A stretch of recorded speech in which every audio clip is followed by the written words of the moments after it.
नमस्कार। मेरा नाम डॉक्टर जयदीप मल्होत्रा है। मैं रेनबो हॉस्पिटल और रेनबो आईवीएफ की डायरेक्टर हूँ।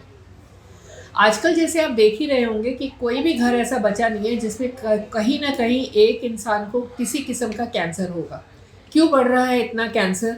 आई थिंक बहुत ज़्यादा ध्यान या तवज्जो देने की ज़रूरत है और सोचने की ज़रूरत है कि क्या ऐसा चीज़ है जो हम कुछ गलत कर रहे हैं। चाहे वो हमारा खान पान है, लाइफस्टाइल है, एनवायरनमेंट है, बहुत बहुत सारे फैक्टर्स हैं जो इन सब कैंसर्स के लिए इनको आगे बढ़ाते हैं। सबसे इम्पॉर्टेंट फैक्टर है कि स्पेशली महिलाओं में आज से कुछ साल पहले तक हम कहते थे कि बच्चेदानी के मुंह का कैंसर या सर्वाइकल कैंसर जो होता है वो सबसे बड़ा मेजर किलर है औरतों में कैंसर का। दूसरा ब्रेस्ट कैंसर हुआ करता था। अभी बहुत सारी जागरूकता फैलाने के बाद अब ब्रेस्ट कैंसर जो है वो सबसे मेजर किलर है और बच्चेदानी का जो कैंसर है वो थोड़ा कम हुआ है। लेकिन बहुत इम्पॉर्टेंट है ये समझना कि सर्वाइकल कैंसर एक ऐसा कैंसर है जिसके लिए आपके पास एक प्रिवेंटिव इंजेक्शन है। और अगर हम ये इंजेक्शन अपनी यंग लड़कियों को या 9 साल से लेकर और हम कहते हैं 45 साल तक आप लगा सकते हैं, अगर ये इंजेक्शन उनको लगवाते हैं तो उनको ज़िंदगी भर कभी ये कैंसर नहीं होगा और एक बहुत बड़ी मात्रा में हम औरतों को इस कैंसर से बचा पाएंगे। तो सब इम्पॉर्टेंट है कि आप ये समझें और इसको अगर आप लगवा सकें अपनी यंग बच्चों को, लड़कियों को और इवन लड़कों को भी लगवा सकें तो उनको भी ये प्रोटेक्शन देता है, ये इंजेक्शन अवेलेबल है।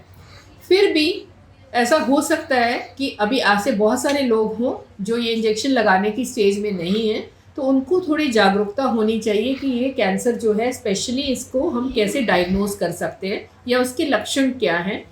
तो अगर किसी को बहुत ज़्यादा डिस्चार्ज हो रहा है वजाइना से या आपस में संबंध बनाने के बाद ब्लीडिंग हो रही है तो आप तुरंत जाके डॉक्टर को मिलें।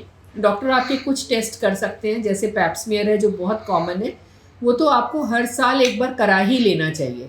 और अदरवाइज़ अगर ज़रा भी शक होता है तो ह्यूमन पैपिलोमा वायरस के लिक्विड बेस्ड साइटोलॉजी टेस्ट होता है।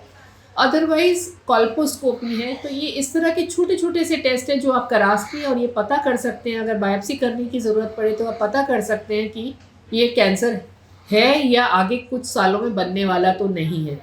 अगर जल्दी पकड़ में आ जाए तो बहुत ही नॉमिनल तरीके से इसका इलाज हो सकता है, जैसे क्रायो कॉटरी हम लोग कर देते हैं सर्वाइकल फेस की, और अदरवाइज़ नहीं तो आपको बहुत बड़ी सर्जरी, और ये अगर कैंसर फैल गया तो बहुत बड़ी सर्जरी करनी पड़ सकती है और फिर भी हो सकता है हम ना बचाएं। तो prevention is always better than cure, और उसको हम प्रिवेंट कर सकते हैं या तो हम यंग एज ग्रुप में इंजेक्शन्स लगा लें और सारी लड़कियों को दें। अदरवाइज़ अगर हमने ये इंजेक्शन नहीं लगाया है तो हम ईयरली पैप्समियर कराएं। अगर कहीं पे भी शक होता है तो बायोप्सी करा के उसके डायग्नोसिस करा के और जल्दी से जल्दी उसका इलाज करें। सो आई वुड से, मैं बार बार ये बात कहती हूँ, आपकी सेहत आपके हाथ में है और आपको हम जागरूक करते रहेंगे। आप जितना अवेयर रहेंगे और अपना ख्याल रखेंगे उतने सेहतमंद आप होंगे, और सेहतमंद होने से ही आगे आप अपनी फैमिली, बच्चों और अपने लिए आगे बढ़ सकते हैं।